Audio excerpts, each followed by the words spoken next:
না না না ভাই, আমি নাম বলাতে যোগাযোগ করা না না ভাই, না নাম বলাতে না না ভাই, না না না ভাই, না।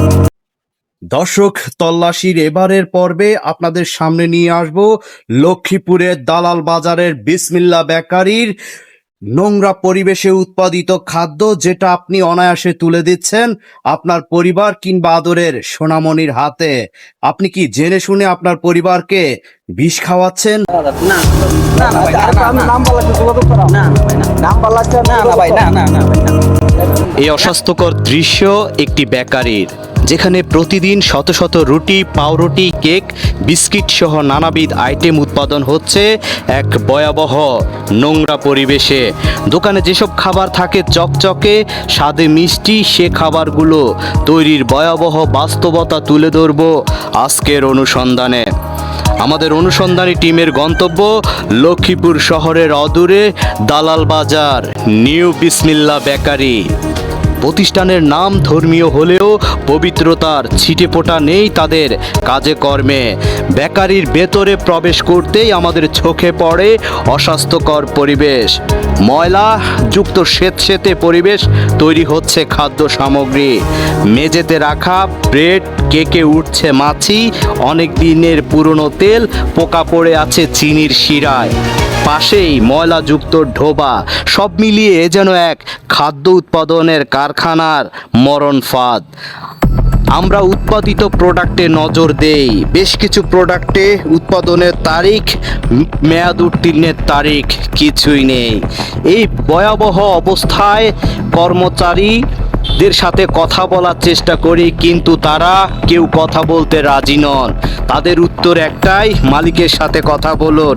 তাদের কাছ থেকে মালিকের নাম্বার নিয়ে যোগাযোগ করার চেষ্টা করি। যোগাযোগ করে দেখি তিনি আসল মালিক নন। এ যেন শস্যের মধ্যেই ভূত।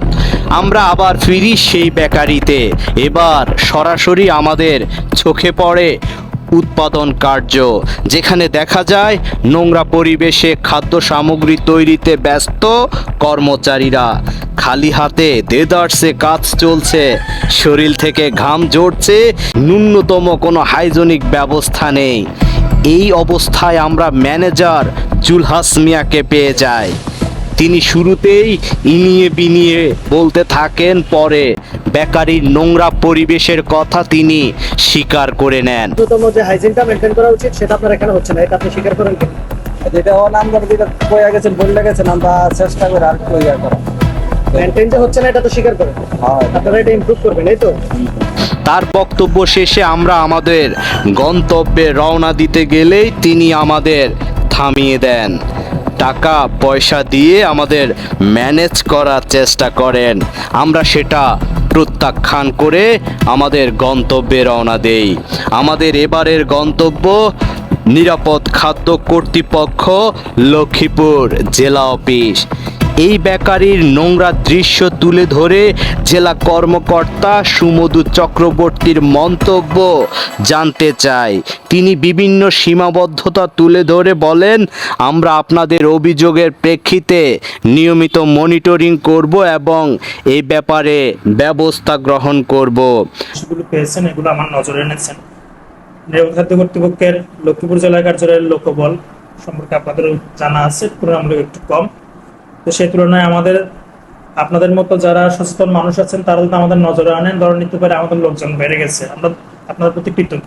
আপনাদের কথা দিচ্ছি যে হাইজিন সংক্রান্ত যে ইস্যুগুলো, যেসব খাদ্য প্রতিষ্ঠানের নামে আপনারা আমাদের কাছে অভিযোগ তুলেছেন, তাদের ওখানে যে নিয়মিত তদারকির পাশাপাশি যে স্পেশাল মনিটরিং করা হবে এবং আপনাদেরকে অবহিত করা হবে। আমরা মন্তব্য জানতে চেয়েছি জেলা ভোক্তা অধিকার সংরক্ষণ অধিদপ্তরের সহকারী পরিচালক মোহাম্মদ নূর হোসেনের। তিনি জানান, আমরা অভিযানে যাব, ফাইন্ডিংসগুলো বের করে তাদের জরিমানা করব। আমরা নিয়মিত তদারকি এবং ফলো আপ করব। বিশ্বাস যখন অবিশ্বাসের কারণ হয়ে দাঁড়ায়, তখন আপনি কাকে বিশ্বাস করবেন? এবার দেখার অপেক্ষা সংশ্লিষ্ট দপ্তরগুলো এই ঘটনার প্রেক্ষিতে কি ব্যবস্থা গ্রহণ করে। তারা কি আদৌ এটির কোনো ব্যবস্থা নেবেন, নাকি মেরুদণ্ডহীনতার পরিচয় দেবেন।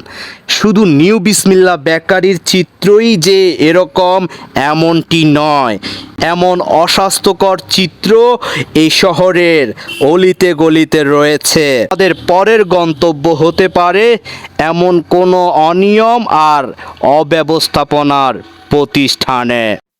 আজ যাচ্ছি না, আবারও দেখা হবে তল্লাশির নতুন কোনো পর্বে, নতুন কোনো অনিয়ম নিয়ে আপনাদের সামনে আবারও হাজির হব। সাদা কালো এই পৃথিবীতে কত অনিয়ম অনৈতিক কাজ হচ্ছে আপনাদের চোখের অন্তরালে, সেই বিষয়গুলো তুলে ধরার চেষ্টা করব। আপনাদের সাথে আছি আমি রাসেল উদ্দিন।